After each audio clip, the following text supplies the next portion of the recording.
It began in 1820 when John Walker opened a grocer's store in Kilmarnock and went on to sell a range of spirits including specially blended whiskies. Eventually Johnnie Walker Whiskey was born. The famous Walking Man logo was introduced in 1909, and it grew to become one of the world's first truly global brands, being sold in 12 countries. 2 centuries later the rarest items from those humble beginnings are to go on public display in the town where it all started. The oldest item in the John Walker exhibition, a partnership between the Dick Institute Museum in Kilmarnock and the Johnnie Walker Archive, is an 1819 handwritten document which marks the sale of Todriggs Farm, which funded the establishment of the grocery store. An 1825 handwritten inventory from John Walker's grocery store, the oldest existing record from John Walker's shop, will also go on display. It details a stock of exotic teas from China, spices from Jamaica and, of course, Scotch whiskey. There is also a John Walker stock book dating from 1857, recording the growth of the business and its increasing focus on whiskey and the year of John's death when the business passed to his son Alexander. Christine McCafferty, chief archivist at the Johnnie Walker Archive, said, "These items really are the crown jewels of our collection.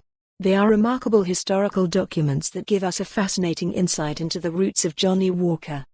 I'm delighted that to celebrate the 200th anniversary of John Walker starting out in his business we are able to put these items on display to the public in the town where the story began." Also included in the exhibition is a rare original copy of a book by renowned Victorian whiskey writer Alfred Barnard, who visited the Walkers' premises in Kilmarnock in 1893. There are also the first international medals awarded to Walker's whiskies, from the Sydney International Exhibition in 1879, Adelaide in 1887 and Melbourne in 1888. A spokesman for the exhibition said, "Through these items the Johnnie Walker display will tell the inspiring story of the business and brand as it grew from a small grocery store. It will reveal the Walker family entrepreneurial spirit as they pioneered global trade, their remarkable talent for innovation with the iconic square bottle and slanted label, and how they led the world in advertising when the striding man became one of the world's first logos in 1908.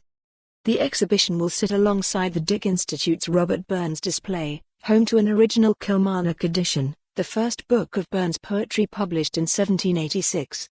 The spokesman added, "Now, the arguably 2 most famous Scottish names around the globe will have their unique Kilmarnock stories told side by side for the first time.